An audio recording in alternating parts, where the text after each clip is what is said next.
We are live. Welcome, ladies and gentlemen, and you are welcome. I know that all of you out there have been just dying all week. Sunday, Monday, the anticipation was building.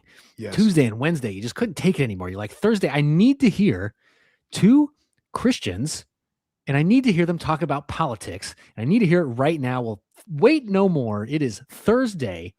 And welcome to Two Christians and a Mic, or Superior Worldview Politics. We don't know what the show's called yet. I'm Jeremiah Campana. If you notice my host, Alex, he has gotten a haircut. Changed. He shaved his beard, Yep. trimmed it into a mustache, and changed his name to Joel Settecase. Much. Well, whether it's an improvement or not, we'll let the audience decide. We'll let the audience decide. Audience, let us know, does Alex look better as Joel Settecase? Let us know in the chat.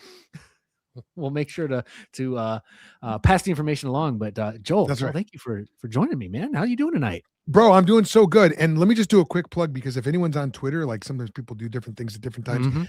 Are on X, the Think Institute right now is in the March Madness Reformed podcast bracket, and we're going up against Presbycast. So if I could just do this shameless plug, go over to Twitter, vote for the Think Institute, and make us win this thing, because we're just a small little podcast, but it'd be nice to win. There's like cool prizes. But anyway, it's just about promoting good podcasts. Is yours on there, by the way? Oh, no.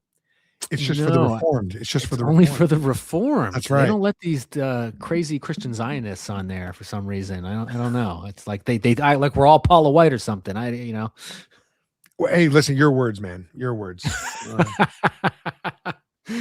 Touche. All right. So, Joel, thank you for promoting that. Go, if you're here, hit the like button. First of all, subscribe to both of our channels if you're not already, and share the show with everyone you know, especially people you've just met, people you just met yesterday. Share the show with them. Joel Settecase does. He's a master, let me be careful here, debater, like my co-host, my normal co-host, Alex, and he is constantly just dunking and slamming and destroying atheists. My words, not his. But he's also does a phenomenal job of sharing the gospel. So make sure you go and check out that channel. By the way, we do have our first comment about does Alex look better as Joel? About the same. So okay. Hey, listen, I'll take that. That's great. It's fantastic. So yeah, let's listen. I know we typically start off the show before we dive into the deep stuff, right? Because politics can get a little heavy, and sometimes on the show we do get a little heavy. So we like to start off with a little lighter mood, if you will. So I did peruse the internet and find some good funny videos today. Actually, the first one I'm about to share with you, Joel, I don't know if it's funny, but it is interesting. Let me share my. Look, Alex usually does the screen shares here, so y'all folks are gonna have to bear with me as I figure out how to run the show by myself here without Alex. We were talking about this off screen, but he's so good at it. I almost said at his job, but at what he does, man. Like all the behind the scenes stuff.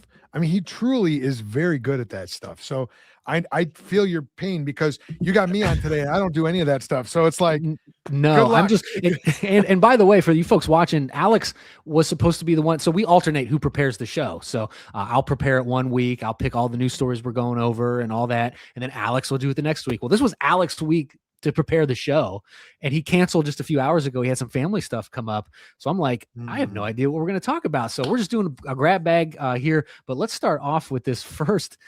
Joel, I don't know what to think about this. Canada is insane right now.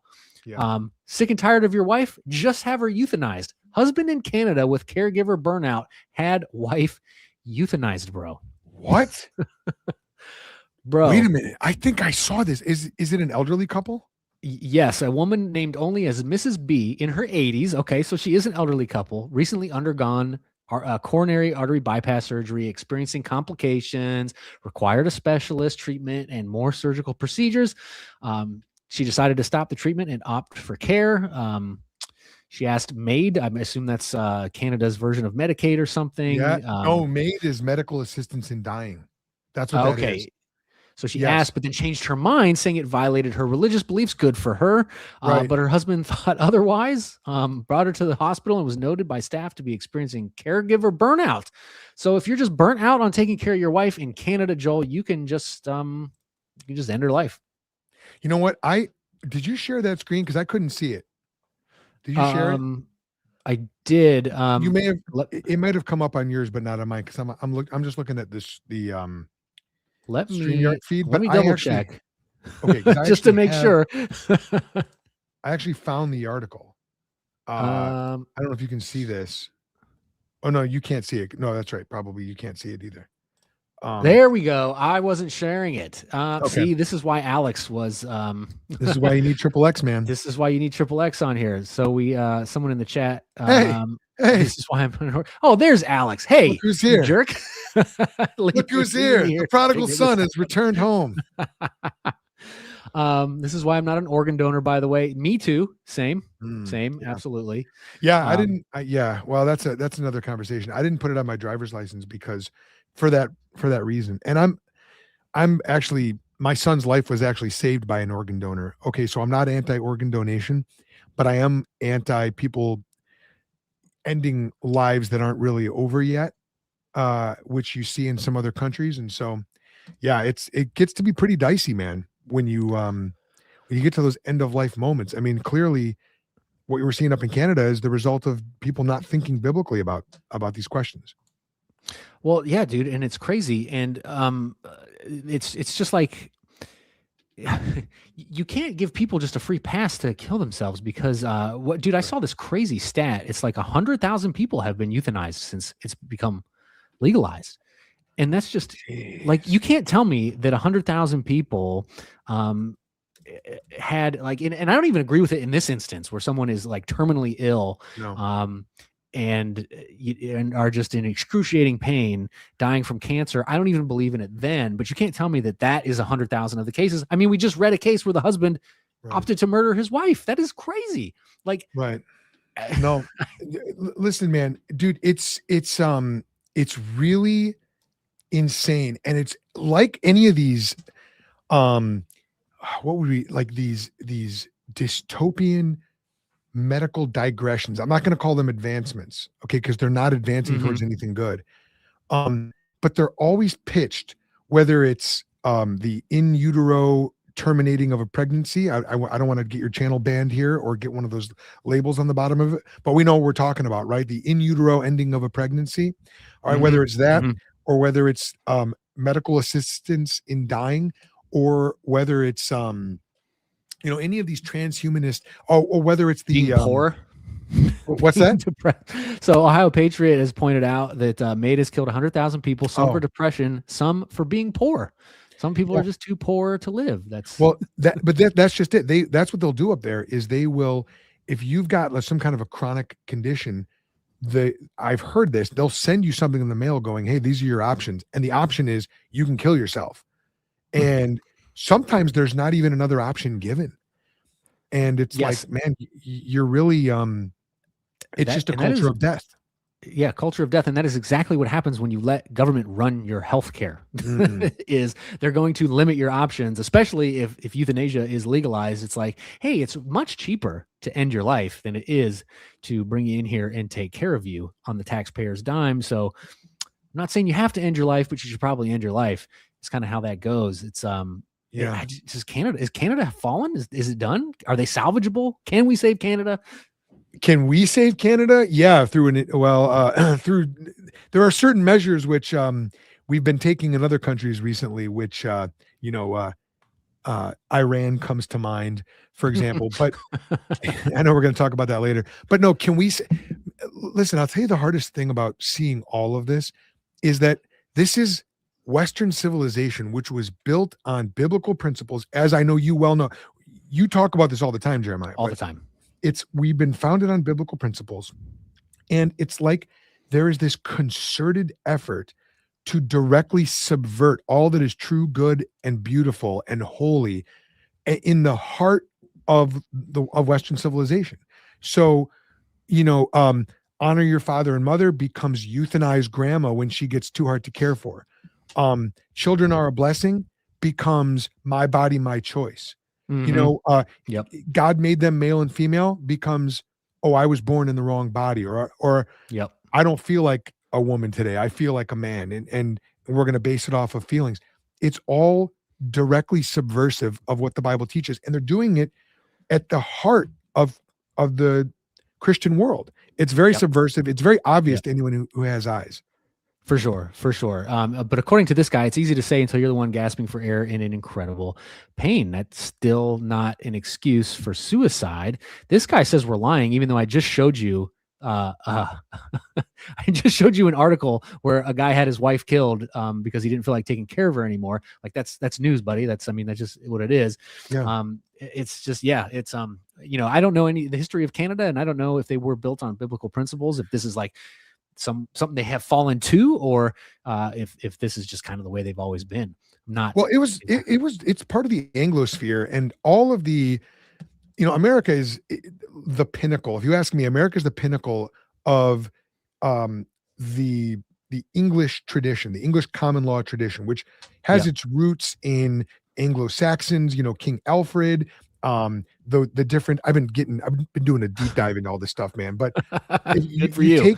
you take all these traditions, the Magna Carta, and America is really the pinnacle of that. Our Constitution, Declaration of Independence, those founding documents really is the pinnacle of that tradition. Yep. And Canada, they've got their charter. They don't have a constitution like us, but it still comes out of the Christian world, the Christian Anglosphere. And I know that there's the French influence up there as well, but even that, I mean, the French adopted Catholicism, which is a form of the Christian worldview. I would say it's a corrupted version, but so yes, this euthanasia. You just made, there's too many people here watching. I can't imagine who you just made angry with that statement. I know, dude, but you knew you were going to get some of that with me coming. I knew it. That's what I get for having a reformed debater on that's the right. podcast. Love it though. You're always very cordial to him. Always very cordial to him. I try to be, man. But it is definitely a fall. What Canada is doing right now, and what we're starting to see in the U.S. as well, even in my own home state of Illinois, they're starting to introduce it. Yeah, it needs to be killed in the legislatures. Just those bills need to die. Yes, for sure. But hey, we got a lot of y'all watching. Hit that thumbs up button while you're here. Share the show with everybody that you know on social media, and subscribe to me and Joel's channels. You can find me at Jeremiah Campana. You can find Joel at Think Debates and Think Institute. Yes, the Think Institute. If you got to search for the Think Institute. I'm going to put that in my. Yeah. Go ahead and drop that in the chat if you want. I got this next video here. Joel, as you may know, lefties are occasionally delusional, just occasionally though, right? So we have this, I don't know if you want to call her a Karen or what you want to call her, but she has some delusions of grandeur. I'm not sure. Let me, Okay. And I have to add it to the stage. That's what's going on here. Okay. So listen to this. Mark my words, Obama is about to really step into power. It's really about to be amazing to watch him be the leader that this country needs. True maturity, healthy. I can't wait. I'm here for it. Mark my I can't wait for Obama to step into power. And now she can't be talking about Barack, right? Unless he's planning some kind of military coup. She has to be talking about Michael. She has to be. What is she talking about? This is like some Blue Anon stuff. This is like the great conspiracy. Right? Truly. Like what is that? Does she really think Obama is going to come back and be the president again? Like what is that? What kind of a delusion is that? That is, well, Joel, you're on Facebook a lot, and I quit Facebook for a long time. I got back on just to get involved in my local community's Facebook pages. There's a lot of people like this on there that just believe just like the craziest stuff, like the military is about to come and crush all the No Kings protesters. Trump is going to declare martial law. Obama's going to take over. Which one? We don't know. I think she has to be like, I know leftists are mentally ill, but I mean, she has to be talking about Michael. She has to be talking about Michael. I gotta say, to me, it's like, we live so much of our lives online now. And if you don't have a good connection to people that actually care about you, that you can actually have a conversation with and talk about these things, Right. This is what happens to the human psyche. Let me give you a verse for that. In Proverbs, it says, one who isolates himself seeks after his own desires and breaks out against all sound judgment. I think about that verse all the time. I think it's Proverbs 18:1. And if you are isolating yourself, you're not in community, especially with grounded people who can slap you upside the head if you start saying stupid stuff. You're gonna start having these wish fulfillment fantasies, or on the other side of that, it's the fear. It's either don't worry, there's a conspiracy for good, or there's a conspiracy for evil, and they're all gonna slaughter us or something. But this is where the isolated. I'm more likely to believe the latter. I am too. I definitely am too. Yes. Mm-hmm. Yeah, dude, you're right. Me and Alex talk about this on the show all the time. Discourse is dead. There is, I don't think there's a rift in this country that I don't think is ever going to be bridged, because how do you reason with somebody who just refuses to discuss things on a rational level, who refuses reality and objective facts? Like, I don't know how you're supposed to have a conversation with that person. And then there's a whole group of them that want to kill people like you and me, right? Straight white Christian men. How are we supposed to share a country with that? I don't see the communication bridge. Now, again, divine things can happen. Jesus could return, before it gets too crazy. I don't know, but as of right now, I don't see discourse. I don't see the bridges mending. I don't see, let's let bygones be bygones. Let's all be Americans again. I just don't see it. So this is where we actually have such an advantage as believers, as followers of Jesus, because our religion was forged in an environment that was pretty similar to this. Actually, if you read First Peter, what you find out is that the Christians of Peter's day, so this is like first century, okay, this is like maybe the 50s AD, they were being accused of all kinds of horrible things, and people were not listening to them. There was polarization, but it was even worse because we sort of live on the ash heap, or the ruins of Christendom, though. So most people are at least somewhat familiar with Christian values. Back then, they weren't at all. And so Peter is giving them instructions on how to have discourse. That's what 1 Peter 3 is really all about, if you ever read it. If people read it, it's about how to have discourse that is gentle, that is respectful, that does not compromise on the truth, that sticks to the main thing, which is the gospel of Jesus Christ, the truth of the biblical worldview. But as Christians, we have this advantage, dude, because for 2,000 years, our book has been telling us how to speak with people who are unhinged and who hate us, even who want to kill us. That's a good point. That's a good point. It's hard to argue with that logic. Amen. Y'all are Christians. Yes. And if I had a title for the show, you probably would have known that coming in here. But alas, me and Alex, guest host Joel Settecase, have not figured out a name for the show yet. But let's see what some people in the chat are saying here. Are you an atheist? No, we're Christians. Definitely Christians. I had some discourse with my wife the other day. She did the discourse and I did the admiring of the discourse. Okay.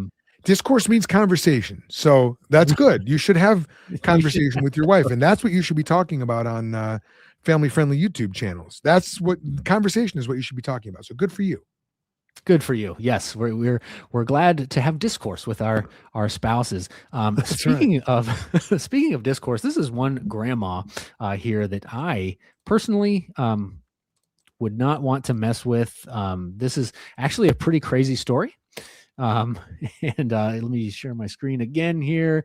You can't see it because I got to bring it on the stage. There we go. Okay, listen to this, dude. This is wild. The young man is in my home, broke the door, and she's 80. It's kind of semi-dark, and I'm alone, and I'm old, but guess what? I'm tough. And you want to know what happens?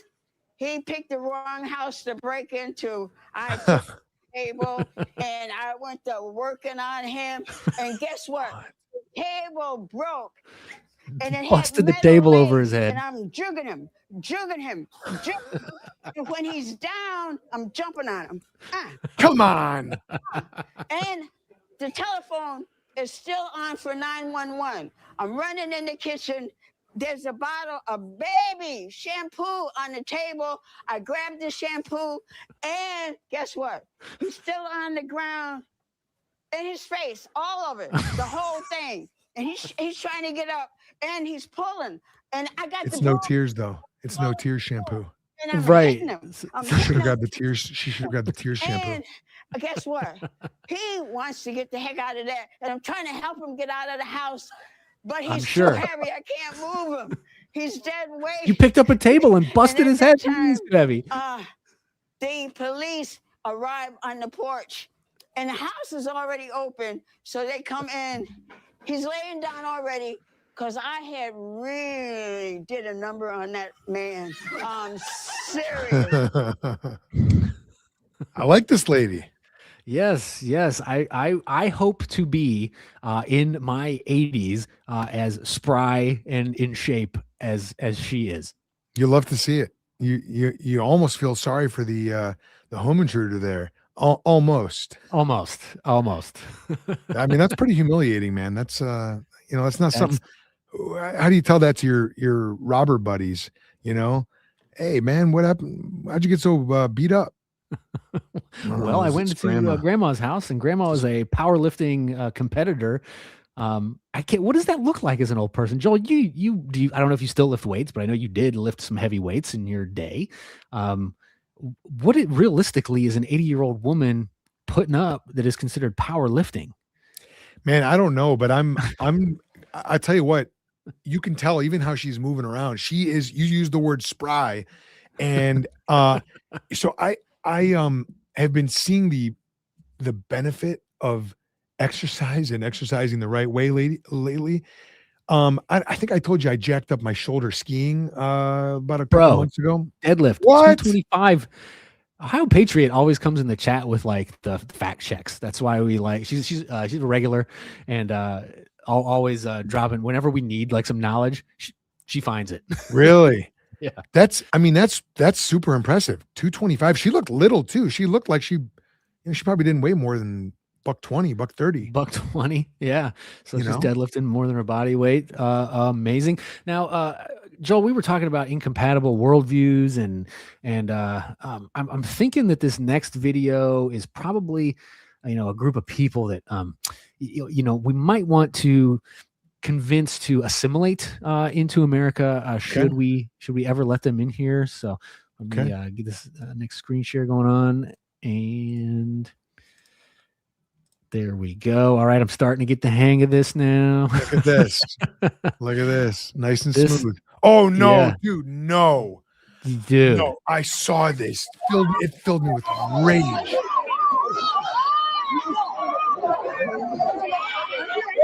Pity for these people.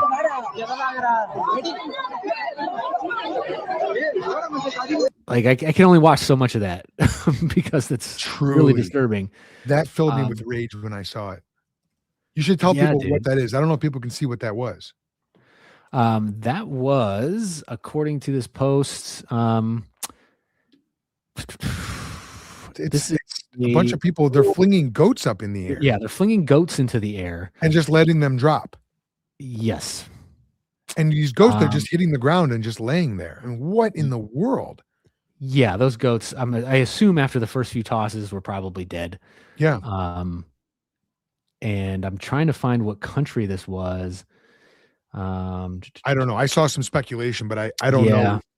I mean, I'm sure it wasn't America. You'd get in big trouble for that. For sure. Animals. For sure. Yeah, that wasn't exactly a funny video. But it is. You mentioned the difference in worldviews. I mean, dude. Let me see if I can. I'm going to look that up too. But you know what? While you're getting that pulled up, we got this guy. I've seen some cheating death videos before, but this guy definitely has Jesus looking out for him. Okay, it looks like that might have been Spain. Spain, okay. It may have been Spain. Yeah, it looks like Yeah, if it's what I'm looking at here, over the years, animal rights groups demanded an end to the practice of throwing the goat, but this is just one goat. It looks like they're not doing it anymore. So I don't know. Yeah, it looks like in Spain they stopped doing it. good. But So if that was anyway. Spain, then that must be an old video then. Either way. Yeah. Either way. But check this guy out, dude. Talk about divine intervention here.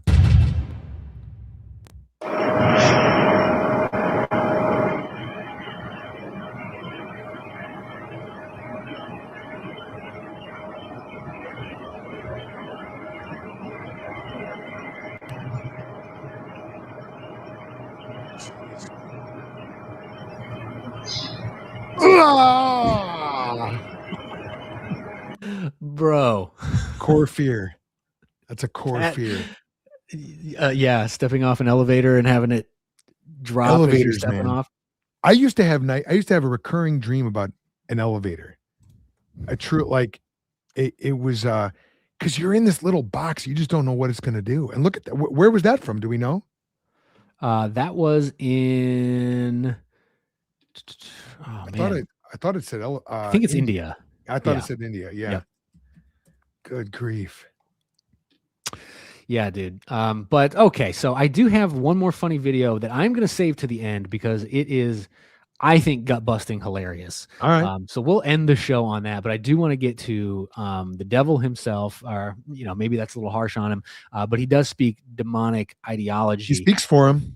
Yeah. Yeah. He speaks for the devil, and his name is James Talarico. Let me pull up the first clip I have of him, because this was the one I think making the rounds. I think maybe even you might have commented on this one, where he talks about what his favorite story, why he loves the story of the Virgin Mary. Now, if you don't know James Talarico, those of you watching, by the way, if you're watching, hit that thumbs up button, share the show with everyone you know, and subscribe to both me and Joel's channels if you wouldn't mind, ladies and gentlemen. But James Talarico is a Democrat candidate for Senate. He just beat what's her name? Jasmine Crockett. Jasmine Crockett just beat Jasmine Crockett for the seat. A little controversy there because Stephen Colbert didn't give her any airtime, blamed Trump for it. And she said, no, it's actually not Trump's fault, yada, yada, yada. Anyway, she lost big time. And James is now the candidate. And he claims to be a Christian. And yet, if you listen to what this man says, it is he isn't a better replacement for Jasmine Crockett. Right. He is equally as bad, maybe even worse so, because Jasmine didn't throw Bible verses at us and pretend to be something that she's not. This guy is a wolf in sheep's clothing through and through. Let's watch this first clip and you'll see what I'm talking about here.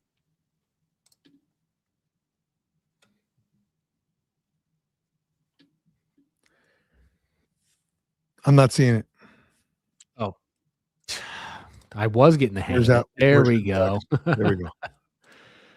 Patriarchy. And she says, that little man in black there, meaning preacher types, that little man in black there, he says women can't have as much rights as men because Christ wasn't a woman. Where did your Christ come from? Where did your Christ come from? From God and a woman. Man had nothing to do with it. I love that. That's sojourner truth. Jesus didn't just come from a woman. Jesus came from a revolutionary. Mary's story is possibly my favorite story in all of Scripture. An unwed peasant girl living under an oppressive empire brings God into the world. And when she does, she sings a song of revolution. She says her act of creation will scatter the proud, bring rulers down from their throne, lift up the lowly, feed the hungry, and send the rich away empty. She says her act of creation will bring freedom into the world. But if her act is to bring freedom, it has to be done freely. And so in the story we just read together, the angel of God tells Mary that she, a powerless woman, will bring the power of the universe into existence. And then Mary, in what may be the first recorded verbal consent in human history, says, "Behold, I am the Lord's servant. Let it be done to me as you say." Let it be done. Let it be. When I find myself in times of trouble, Mother Mary comes to me, speaking words of wisdom. Let it be. He just quoted. We only have Jesus because a woman consented to creating him. The story of Jesus, the story of Christianity, begins with a single, simple, extraordinary act of feminism. That is just the most insane thing I've ever heard in my life. First of all, he quoted a bunch of quotes from Mary that she never said there at the beginning. Yeah, he sure did. Yeah, the power of the universe, her act of creation. I got to tell you, Mary does sing a song. It's a song called the Magnificat, and it's all about the Lord. It's not about Mary's act of creation. What was he talking about? Mary did not create the Lord. Mary was a vessel. Mary had a very honorable position as the mother of the Lord, but it wasn't her act of creation. What is he even talking about? And there's more too. I know you got to say something about that, but there's definitely more. I'm actually looking up the Greek of what he just said, so I want to hear what you have to say. Well, about he's trying to paint a picture of, like, first of all, God is all sovereign, so he knew Mary was going to be totally fine with what was happening in the first place. So I don't know where he's trying to paint a picture of why it's okay to be a pro-choice Christian, because if you don't consent to your pregnancy, then you can choose to murder that baby. But all these babies are being aborted after the creation happens in the first place, right? So his whole point falls flat. Yes. That he's even trying to get at. Like, it still doesn't even make any sense. Even if I grant you that she consented to have Jesus, well, she didn't then decide later she wants to kill baby Jesus, because that's what abortion is. Right. 100%. It's like, to say that Mary agreeing with God, that what God said was going to happen, and Mary being on board with it, to say that somehow validates abortion. I said the word. Well, hopefully you're going to get a little banner under your video now, but so am I. But that's like saying, wow, Moses at the burning bush, he listened to God, and he consented to listen to God, and that means that Satan worship is okay, because he could have said no. He could have said, no, I'm going to go worship Satan. So that means Satan worship is okay. Like, that doesn't follow. To say that because Mary did the right thing, that therefore doing the wrong thing is therefore okay somehow, that doesn't follow. That's a total and complete non sequitur. It's a terrible position. You'd have to be respectfully to anyone who hears this, who agrees with him, but not very respectfully, because you have to be brain dead to think that way. Truly. You literally do, though. Morally brain dead. Mary said, may it be done to me as you have said. And that means that she would have been justified murdering the Lord. It's pure. It's a travesty of moral reasoning, an absolute travesty. Absolute travesty. And Kara Smith is right. He was begotten, not made. And that's right. The only white pill of watching that video, the only glasses half full thing you can say about that video, was that he was talking to about a dozen boomers. It wasn't like a packed house. So thank goodness for that. I see what you're saying. Yeah. Thank goodness for that. So very few people heard his message. It's he is going to, he's sly, man. He's sly. He knows how to talk. He's a politician through and through. Yeah. So he is going to make his version of Christianity, which is not the biblical version of Christianity, sound really convincing to some folks, I think. Yeah, it's very sly. You're right. Because look, even there, he uses words like consent.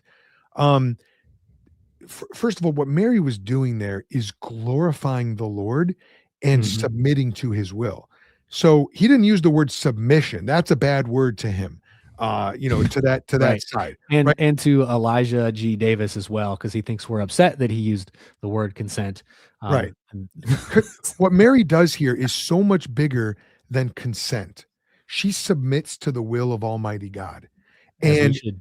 as we all should. And that took incredible faith. There's no question. But it's like you said earlier, Jeremiah, God knew exactly what she was going to do. God had appointed her for this exact moment and knew exactly how she would respond. He chose her for this, and Mary submits to the will of God. And she submits to the will of God. She submits to the changes that are going to be taking place in her body. She marries Joe. He says man had nothing to do with it. I think Saint Joseph might have a little bit of an issue with that, considering a little bit. he submitted to the Lord as well. Agreed.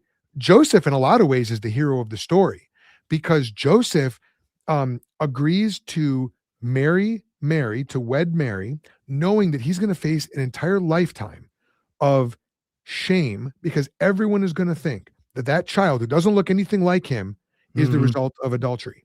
But Joseph takes that on, valiantly continues to care for Mary, to support Mary, and now to support Jesus and the other brothers and sisters who come along. And yes, they do come along. And Joseph has a lot to do with it. Joseph is involved too. No, he's not bearing the child, but this isn't a great feminist fairy tale or something like that. No. And to think so, you have to be somebody who's never read your Bible in your entire life, or you've read it with approximately zero understanding of what you're reading. That's only way you could come to the same conclusions as James Talarico. I do have another video. I mean, this guy is just full of blasphemy left and right. Let's check out this. I'll make sure. People, I will say though, people eat this stuff up. People who don't like thinking biblically, who don't like the implications of what it would mean to follow Jesus and take up your cross every day, they eat this stuff up because it gives them a license. It puts a shiny biblical veneer and says God approves of wickedness, so be as wicked as you want. Oh yeah, tickles the ears, right? It's not what you need to hear; it's what you want to hear. That's right. Real biblical truth. It's hard. This is what I want from Christianity. It doesn't matter what Christianity actually is. This is what I want from it. Yep. Right. And there are even men who hear this guy and they go, "Oh yeah, that's great, because then I can live however I want, right? I can sleep with whoever I want. There's no consequences because we'll just get an abortion and it's okay." We don't consent to the baby. We don't consent. The baby, creation requires consent. Creation, well, never mind the fact that the baby's already been created. So the time for consent is now over. Now you got a human life. But forget about that, because James Talarico is my Bible scholar now. He's my daddy. James Talarico is my daddy, and I'm just going to listen Thomas to Aquinas in the flesh. That's right. But listen to what he says here. Christianity points to the truth. I also think other religions of love point to the same truth. I think of different religious traditions as different languages. So you and I could sit here and debate what to call this cup, and you could call it a cup in English, you'd call it something else in Spanish and French, but we are all talking about the same reality. I believe Jesus Christ reveals that reality to us, but I also think that other traditions reveal that reality in their own ways with their own symbol structure. And I've learned more about my tradition by learning more about Buddhism and Hinduism and Islam and Judaism. And so I see these beautiful faith traditions as circling the same truth about the universe, about the cosmos. And that truth is inherently a mystery. Wait a minute. Wait a minute. Is it a truth that can be known, or is it a mystery? Which is it, James? Seriously. We're all circling the same truth, but that truth is a mystery. So I don't know what we're circling. What the heck are you even talking about? It's totally incoherent. And you know what else? It's completely and utterly intolerant. Imagine this. Imagine you're a devout Muslim. You believe that there is no God but Allah and Muhammad is his prophet. And then you hear James Talarico tell you that your religion is not the true religion. No. It's just one of many ways. And the true God is not Allah. It's something else that's mysterious. So what James Talarico is doing is he's saying all religions are equally false. They're all actually, and not only that, but they're incoherent. And not only that, but whatever the God is at the top of the mountain, he's a liar. Because that God at the top, according to James Talarico, all religions are equally valid. So that God at the top of the mountain is responsible for all of these completely contradictory religions. The God at the top of the mountain, for him, is a liar. He's incoherent. He's responsible for thousands of years of religious bloodshed. If you ask me, James Talarico's God sounds a lot more like Satan than the God of the Bible. Oh, it sounds exactly like Satan, who comes to steal, kill, and destroy, who is the father of lies. I Yes. mean, Right. It just, And that's on his own terms, Right. terms, like based on what he says. He's the one saying this mysterious God is responsible for all these contradictory religions. And he just hopes that nobody out there knows anything about the religions. Like he's preying on ignorance. Do you For see what I'm sure. saying? For He's sure. 'Cause if hoping that you will be ignorant. Right. And he himself, I mean, again, I'm doubting that he's ever read his Bible, because Jesus says nobody comes to the Father but through me. So Amen. if that is true, well, then you can't get there through Islam. You can't get there through Buddhism or That's right. Hinduism or whatever other religion you want to throw in there. That's There's right. only one way to get there. Your Bible says so. So if you don't believe that, then yeah, and it's the Father too. Jesus says no one comes to the Father. Well, guess what? In Islam, Allah is not a father, and in Buddhism, there is no God. Most forms of Buddhism are actually atheistic. In Hinduism, God is not a father. God is all one. You're God and I'm God. There's no distinction between God and not God. Jesus says there is a God. He's the Father. I'm the only way to get to him. And by the way, I'm the Son. So James Talarico can have the words of Jesus, or he can have incoherent lies. You can't have both. you can't have both. And yes, Larry, you can be all of these things, but only one of them is true. That's right. If you claim to be a Christian, you cannot pretend that the other things are true. Yeah. But here's the thing, and here's my final clip of James Talarico, Right. spewing his nonsense. Joel, I think you're going to love this one. Oh boy. Is both masculine and feminine and everything in between. Whoa. God is non-binary. Is both masculine. God is non-binary, brother. Of course. Oh, of course. Yeah. I mean, he has to be because the Bible, which was written between 3,500 and 2,000 years ago, clearly had the modern democratic platform in mind when all the authors were writing. For sure. How is Christianity more valid than any other? Well, because the Bible says so. Yeah, and it's true. Christianity is more valid because it's true. So, if you really want to get into it, I mean, we can talk about why the Bible is the epistemological foundation necessary for making sense of the universe.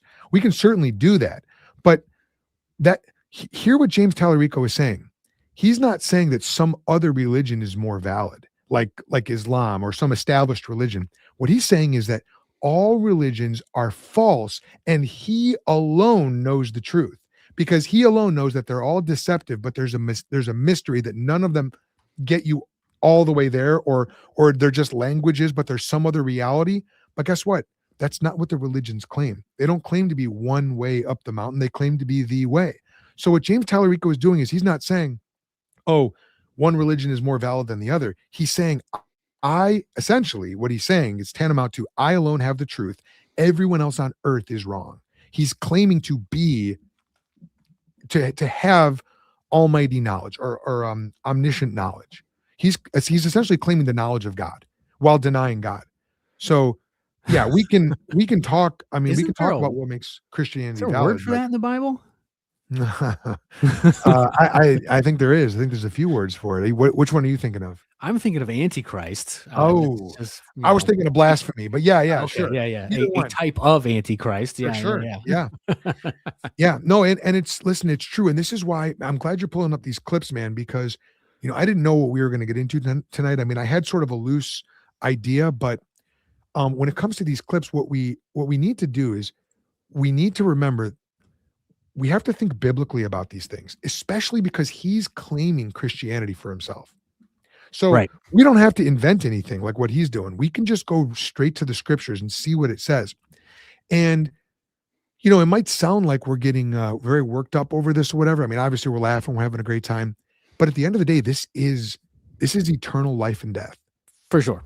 If you don't believe in Jesus, if you don't know Jesus Christ as your Lord and Savior, as the Lord and Savior, the only one, you're going to spend eternity under God's condemnation. And we care about that. Yeah, we do care about that. Speaking of, we don't care if you are a fan of the show or if you're a hater. Go ahead. If you're a hater, hit that hate thumbs up button. If you're a fan of the show, hit that thumbs up button. Share the show with everybody you know, include your mom, your dad, your cousins, your uncle's former roommates. And subscribe to both me, Jeremiah Campana, and Joel Settecase at the Think Institute, at the Think Debates as well, if you want to see him take more of these theological topics. And every Monday night, he's going to pummel atheists and you name the false religion, he will pummel you too. Again, my words, not his. He's more humble than I am. So I do not say I'm pummeling anybody. I'm just here. I'm just a humble guy with a Bible trying to help people. Real talk though. I have seen 2 people come to Christ through Joel's debate streams, and I've watched a lot of debate streams. Maybe there is evidence of that in other debate streams. I haven't seen it, but it's amazing what Joel is doing. So make sure you head over there and hit that subscribe button. I appreciate that. I really do. But I don't know how many topics we got left to get to here, Alex. So I'm gonna go through what I can. Trump said something today. In fact, you just called me Alex. Alex, did I just call you Alex? Unbelievable. You look just like him.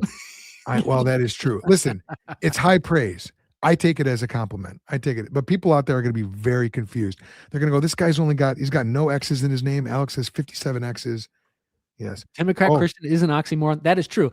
I will go on record as saying, if you are a Christian, you have an obligation to never vote Democrat in your life. You're either in that party trying to reform it, or you're abstaining from that party altogether. So you are absolutely correct. I'm going to say Diva, D1VA. I'm going to say that's trying. Let me add something to that. Numbers. Let me add something to that, because for folks who are watching on the Think Institute or our channels right now, we don't endorse political parties, candidates, or initiatives. But here's what I want to tell you.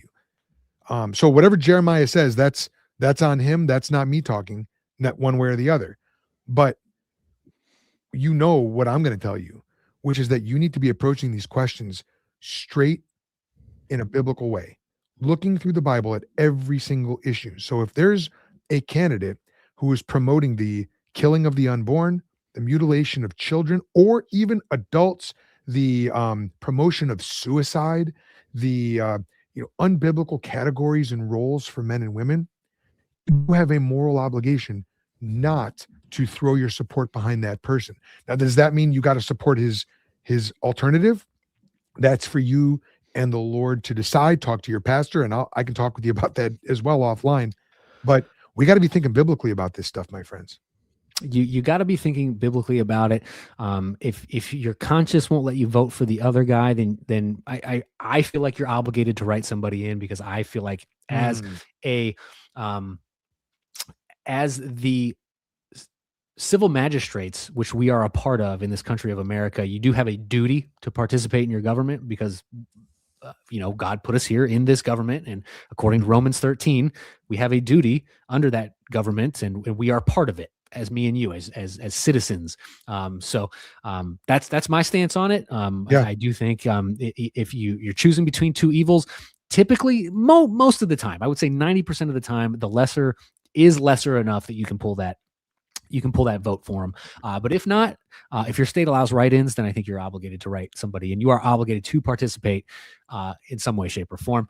But that's I respect your position on that, man. I really do. I mean, I know this is something you're very passionate about, and I know that it flows out of your Christian faith. You want to make the world a better place. That's a very evangelical desire. That's a very Christian desire. We're not just hanging out waiting for Jesus to come back. He's given us work to do. And that work extends into the workplace. It extends into the church sphere, the ecclesial sphere, the political sphere, the social sphere, in your private life, in your family. Jesus wants us to obey him in every area. So you can't just say, oh, that's just political. It's like saying, oh, that's just family. Jesus doesn't apply into my family. I don't have to worry about the family. It's like, no, these are spheres of influence God's given us. Yeah, when Jesus said to be salt and light, like your light can't shine if it's hidden under depending on a basket, depending on what translation you're reading, whatever you're putting on top of that light. But he didn't say go be salt and light. But when it comes to politics, go ahead and cover that light up. Don't worry about it. Right? No, it's all of Scripture, the whole biblical worldview applied to everything, and that includes The talking points that people always try to give over to the Democrats, for example, immigration. You know, they think that open borders policies are somehow more biblical or something like that. It's like, no, but we might need to explain that a little bit more. We might need to unpack that a little bit more and to show you what the Bible actually says about assimilation and nation states, which, by the way, the idea of a nation state comes from the Bible. That was not something that humanity used to know about. There was empires and dueling fiefdoms, nation states with secure borders. That actually comes from Scripture.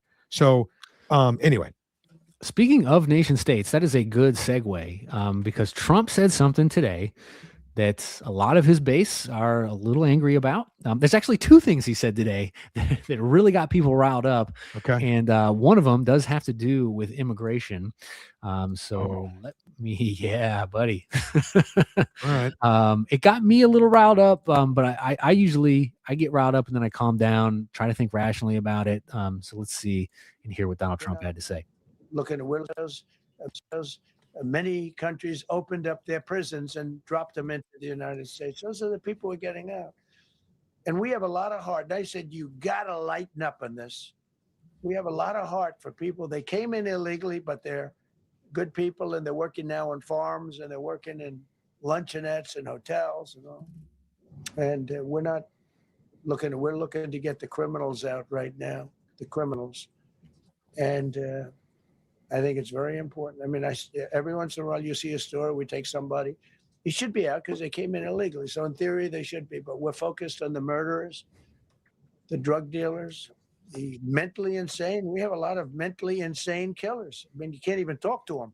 It'd be nice if you could have a little reason, but you can't even reason. These are seriously ill people. You have a couple of countries where they were loaded up. Their mental institutions and insane asylums were loaded to the gills. They couldn't get. They're empty now, but they're filling up because we're bringing them all back. We know where they came from, and every country accepts them. You know, under Biden, they wouldn't say. They had so little respect. You could say the same thing about a lot of leftists. They wouldn't take them. They said, "Get the hell out of here." They would be bringing a plane in to land in a country. So. Here's the thing. A lot of people are taking that as he is now soft on immigration. For sure. I mean, people are going to say that 100%. What do you think about that? Well, I never know what to think because Trump often will say something and then change his mind a week later because he has said this before. Yeah. Earlier in his presidency, and then he walked it back and was like, now we're deporting everybody. Because he got a lot of backlash out of it. I want to say maybe even Charlie Kirk was still alive when he said that and kind of walked it back. But no, I'm full. Get him. Look, Biden let 20 million people in here. 3 million deported is not enough. Right. You need, by the end of your term, I want to see 3/4 of that number deported. I don't care if they're criminals or not, because by definition, you are a criminal by coming in here illegally. That's objective fact. And we need to get things right here before we can open the borders again. Now, I will say that the borders have been shut down, right? I don't know why he fired Kristi Noem, because Kristi Noem, from what I understand, is the reason her border policy is the reason nobody's crossed. Like literally, dude. Like we've had the most secure border in American history. Yes. And I think Kristi Noem played a part in that. So yes, we're more other presidents, and me and Alex had this conversation I think last week actually, where it's like other presidents have deported more people, but people were just coming in still. Yeah, constantly. So right, yeah. They didn't turn off the spigot like what Trump has done, or Kristi Noem. I didn't realize that she had such a prominent role in that. Of course, it makes sense for sure. And to Ohio Patriots' point, he did say, "Right now we're focused on the criminals." So he did leave himself an out. Like, okay, we focused on the criminals. Now we're going to deport, other people. So I don't know, man. It's I don't like to hear that talk because I want balls to the wall. Pardon my French. What happened in Minnesota was unfortunate, but I don't care. Like, it's going to be uncomfortable. It's going to look bad, especially because the resistance and the cameras. No president in history had people following around ICE agents and trying to disrupt them while they're doing their job. Like, it's going to. That's by design. That's what. That's what the left wants to happen. That's the same reason why all these schools. Well, this is me speaking very cynically, but it's what happens when all these schools are pouring their students, high school students, out into the streets to protest now. This became like a big trend a week or two ago. All these high schools are pouring their kids out. What do you think is going to happen? And sure enough, kids started getting hit by cars, and it's like they're trying to create martyrs for the cause. And I hate to be so cynical about this. Okay. I want to think the best of people. I really do. But what do you think is going to happen when you put people in harm's way like that? It's not right. And it's not only is it's morally wrong, but biblically speaking, we are to be subject to the governing authorities. And I know that Romans 13 was trotted out a ton during COVID, but what you saw, and so I get that. But what you saw during COVID was tyranny taking over. It was evil being promoted and rewarded, and goodness being stifled and stuffed away. Defying God's command. They were defying God's command. They were not obeying Romans 13. That's right. Exactly right. Yes. So now it's like, well, look, a nation has the right to have its own immigration policy. And that doesn't mean that you and I, as believers, as individual believers, like, we don't treat illegal immigrants as subhuman or something like that, right? Like, I'm talking about in our personal interactions, Jeremiah. We're not like spitting on them, insulting them. No, we bring them the love of Jesus Christ, 100%. But that doesn't mean enabling people to break the law. That's actually not moral for us to do that. So, there's a difference between what I do as an individual citizen versus what I would have to do if I were a magistrate, entrusted with the authority and duty to carry out the nation's laws and to execute those. And people don't think in these categories. Everything is all mushed together because we don't, we just can't think clearly about this stuff anymore.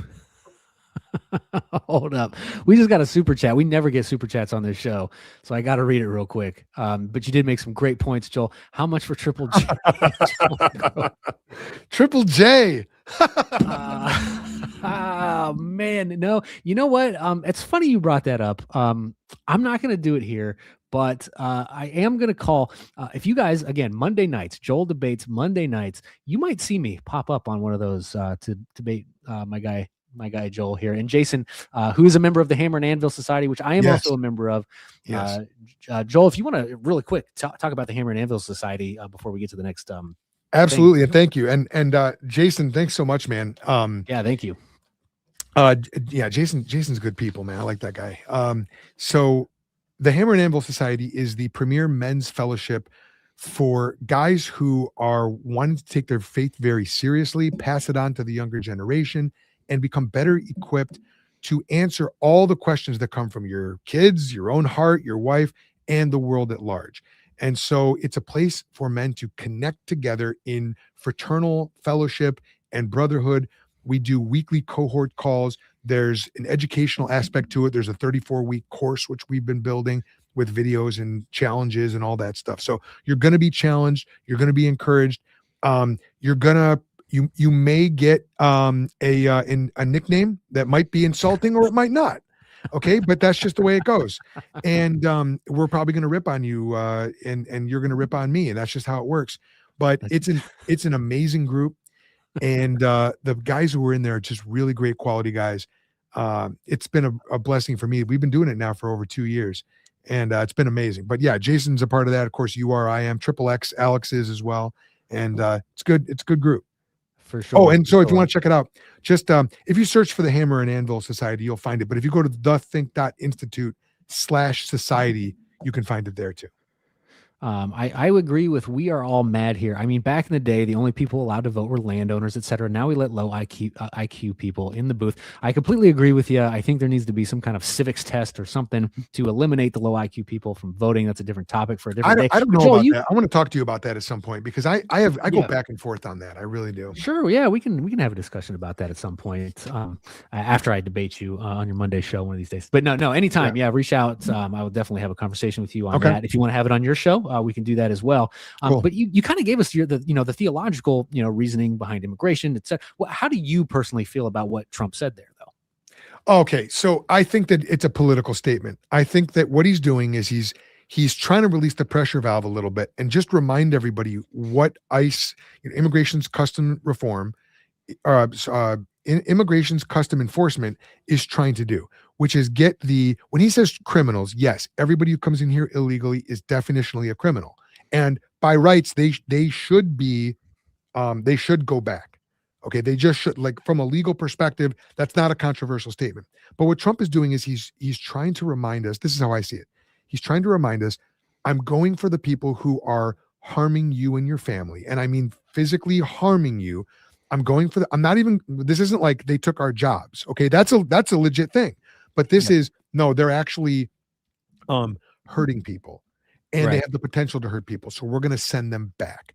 And that, I think, is a politically wise thing to do. I don't think it needs to end there from a legal perspective, but I think that it was politically the right move. And someone pointed this out, but he does say right now. And those two words, I think, open the door for further enforcement later on. Fair enough. That's a fair point. But what do you think about that? I mean, am I right? You're the political guy. What do you think? Again, I want chains unleashed. So you want to just get them all out. Get them all out, man, just because of the devastation that it's had under it's just crazy what was happening under Joe Biden. He was literally spending tax money to fly them over here. Catholic NGOs were facilitating hundreds of thousands of people across our border. It's like nothing. I mean, this country, if Trump did not get elected, regardless of what you think about him, it is a fact this country would have been destroyed. So I do think you need to target the criminals.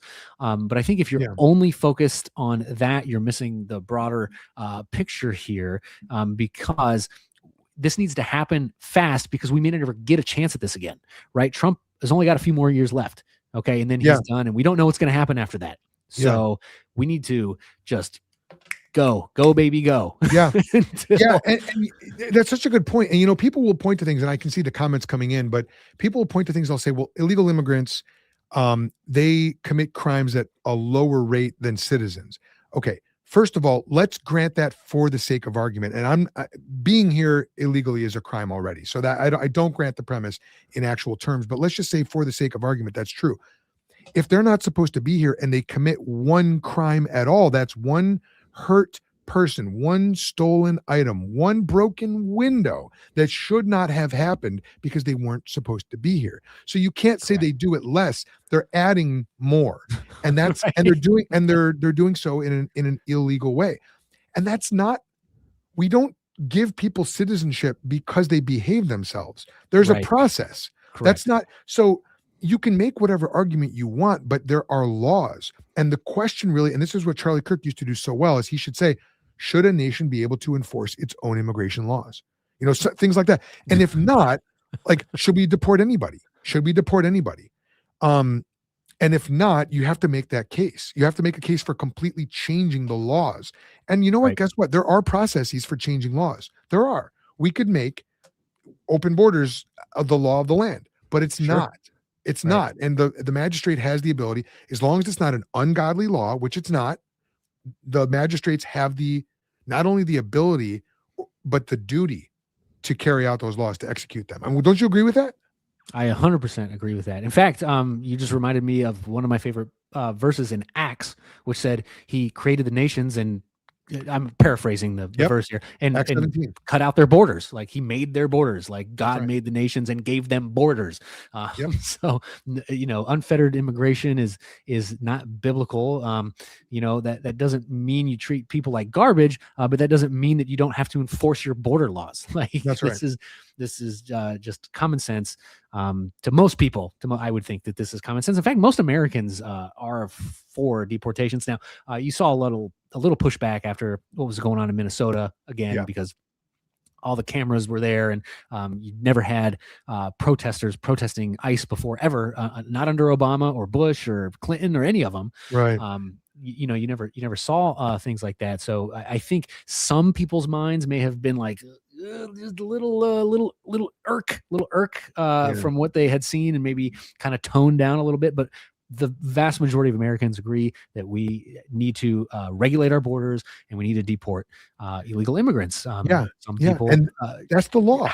That's the law. And you can make a moral case for it as well. The government's responsibility is to its own people. If there are people here who aren't definitionally, legally under the jurisdiction of our country, then they shouldn't be here, because this is a country where we are ruled by the laws of the United States of America. And if you're not under those laws, you're not a citizen, you're not here legally, you are trying to operate in some kind of a parallel system. And just like, I'm so glad you brought up Acts 17, because Acts 17 is a great passage. It actually says that God appointed the times and the boundaries for where each person would live, and God made every nation from one man. And so again, we don't treat these people like they're subhuman or whatever. Right. No, they're just as human as me and you, but we live in a world where there are nations and laws. These are appointed by God. We can have compassion on them, even while we say, look, God bless you. We might even send you with some resources, but you have to go back. You have to go back. You have to go back. And Joel, there were people angry and this was, I believe, last year. They had arrested a bunch of illegal immigrants on a pot farm in California and found child slave labor there. And there was leftists protesting that. It's like they want their slave labor. I remember that. Yeah. Like, well, you hear leftist politicians all the time. Well, who's going to pick our berries? Like, how about you go out and pick them? You go pick them. Like the elites just want their cheap slave labor, because if you pay an illegal immigrant under the table cheap, then that is a legal person here who didn't get a job at the fair wage that he deserves or she deserves. Yeah. And you want to talk about consent. Remember we were talking about consent earlier with James Talarico. Did that young child consent to work as a slave in that pot farm? That's a very degrading lifestyle. That child deserves better than that. That child doesn't deserve to be made a slave like that. I mean, that really makes me sick, man, when people are abusing kids like that. So yeah, no, and we shouldn't create an environment where that kind of thing is being incentivized by just having an open border, saying, come on in and do whatever you want. Well, don't worry, we won't ask any questions. You can live under the radar in a parallel legal system. That's not biblical. It's not right. Not biblical at all. You two are children. Well, thank you. Will Dean, my favorite hater. This is Will Dean's often in the chat. Children of God. Yeah. In fact, I think he gave us the name. I think he's Two Crying White Boys. I think he said should be the name of the show. And me and Alex are actually considering that. I thought that was a decent name. It's not a bad name. You can do a lot worse than that. That's like do a lot worse. Somebody I debated one time. We were talking about scripture, and I was very much in favor of scripture, and he started calling me Joel Scriptura. Like that is a nickname that I will keep with pleasure. That's a good one. You need to change your X handle to that. Joel Scriptura. It's not a bad idea. That's all we have time for today, folks. Thank you so much for joining us. I do have one video to send us out on. Okay. We've been talking about these heavy topics, and I promised y'all at the beginning of the show that I had something funny to share with you at the end. So we're going to end on that news. I'm sorry we didn't get to Iran. I'm sure the Iran war is going to go on for plenty of time for us to talk about next week. Join us here every Thursday at 9:30 p.m. Eastern Standard Time. Me and my normal host, Alex, co-host, is here. Joel is filling in tonight. He did a great job. Applause for Alex, everybody. Good job. Or applause for Joel. No, for Alex. You said it right. For applause for Alex. Yeah, no, applause for Alex, because he's the man. So let me find this. And folks, while you're here, please, if you haven't yet, that thumbs up button needs you to smash it. You need to smash that thumbs up button. Even if you hate like us, subscribe to our channels if you're not already, and share the show with everyone and they mama. I just banned a guy, by the way. Okay. It was on my channel. He was, so you probably didn't, you probably couldn't even see it, but he was, I see. Yeah. There's a level where the slander gets so high that it's like, no, you got to go. Yeah. I need moderators in my chat too. I don't have any. So really? If anyone gets wild in my chat, I gotta find them. I tell you what, man, Slam RN1. I won't tell you her real name, but she's been great. She stepped up and she'll come onto my live streams and she'll, I'll make go when you make a, well, we'll talk about this offline. But yeah, I do need a moderator. But let me go ahead and share this final video for y'all. This is probably one of the funniest, not Price is Right, but Wheel of Fortune moments that I've ever seen in my life. Okay. And you're going to see why here in just a minute. As soon as I figure this out. Here we go. Okay. Prepare yourself. I'll buy a bell. Okay. An O. 2 O's. I'll solve. Okay, before she solves, Joel, do you know what this is? I mean, yeah. Okay. Should I say it? I mean, it's Okay. Another feather in your hat. no Christopher. Poor Christopher. cap, right? I mean, it's got to be cap. 6:50. No, with this hat. G. No G. What? Thomas. What? What? What do you think it was bad? Wait, Thomas doesn't even get a chance. Oh, the bankrupt concert. Oh, All right, have another should've shot just at it. solved. You Why can didn't he spin the wheel and solve? Try to solve the puzzle. I'll solve. Okay. Another feather in your lap. No! No. Although the feather is moving around. What? Christopher. In your lap. You know the old saying, another feather in your Yeah, lap. that old song. 900. D. D. No. Your dad. What would that be? Thomas, I think the wheel Oh, got. Thomas. Laura, you have another Bankrupt, lost opportunity a here. You turn. can spin the wheel. You can Poor try to solve Thomas. the puzzle. What do Thomas you is the wanna only do? one who can get it. Go ahead and spin if you don't know. I'm it. gonna go ahead and Yeah, spin. don't get buzzed out here. on time. People were all public schooled. These people were all Well, in what public school. letter would you like? A P. Okay. Yes, there's a P. All right, Okay. come on. You can do it. Spin or solve. I Please. will solve. Okay. Please. Another feather in your map. No! Christopher, it's your turn. What? There's all those feathers in those maps that you buy. Oh no. Oh my goodness. The bankrupt You- got you. You gotta be Thomas, you have kidding no me. money. I don't know what you want to spend. You can try to This is the most excruciating This is so minutes sad. in history. So what letter would you like? A Is C. there a C up there anywhere? There you go. There we go. Y'all Come saw. on. Another feather in your cap. Yeah, there you go. Jeez, buddy. Amazing. Amazing. Amazing. I don't know if like being up there, you just kind of like the lights and the audience. Maybe it just makes people go nuts. I don't know. Maybe it blanks them out. Another feather in your map. You know, I remember old buying my saying. first map. All them There's- feathers. Yeah, it's like they always say, another feather in your some word that has a D. You know, In your, yeah. What was he thinking, Dad? your Dap. dad. Another feather in your dad. Sad. Oh man, folks, thank you so much for watching. We did get hit the another- thumbs up. Michael Rogers actually sent a super chat. Another good Oh, he did. Hammer and Anvil Oh, brother. Let's And are read. these, I don't. Have I you think voted these. the Think Institute as the best reformed podcast yet? That's a good question, folks. Hop Have you? on. Hop on over to Twitter. I posted the link. If people go in the chat, I did post the link earlier. But thanks, Mike. So this is another Hammer and Anvil guy. One of our brothers in there. Good dudes, man. I'm telling you what, the best guys. The best The guys. best are in the Hammer guys. and Anvil My Society. guys, thank you so much for watching. Again, thumbs up, share, subscribe to both Joel's channels and my channels, Jeremiah Do it. Campana. That's where you will find me under at Jeremiah Campana. I just did a video. Okay. I am listen, a lot of y'all are probably not gonna believe me when I tell you this. I am the most reasonable Christian Zionist that you'll ever hear. And I did a video commenting on Tucker Carlson's anti-Christian Zionism over on my channel. So go and check that out. I'm telling you, it's the most reasonable take that you're ever going to hear on that subject. So go check that out. Joel, what do you got coming up?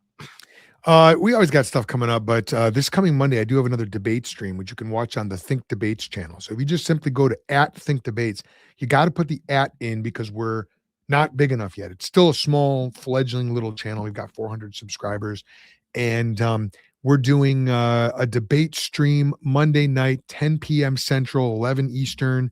That's 8 p.m. California time. And we're going to be taking all comers, man, just like how we do it. We have atheist, agnostics. Some of the people that are in your chat would be perfect for the Think Debates debate coming up. Indeed. It doesn't matter. If you love James Talarico, you think he's the bee's knees and you love his worldview, you come on and we'll treat you right. We're not gonna treat you poorly. All right. We're gonna show you gentleness and respect, but we are going to. He's not gonna curse you out like Andrew Wilson, I promise. No, we won't. I like listening to Andrew Wilson, but no, we've got a very different approach from Andrew Wilson. That's right. Or even Matt Walsh. Matt Walsh will let an F-bomb fly here and there. And I got a lot of respect for Walsh. Evangelical, we welcome anybody to join. Good deal. Good deal. You were crashing out on me there. I don't know if your connection's interrupting, but yes, folks, thank you so much for joining us tonight. God bless you all, the lovers and the haters. We love both of you. Christ and liberty over everything. Until next time, God bless. God bless.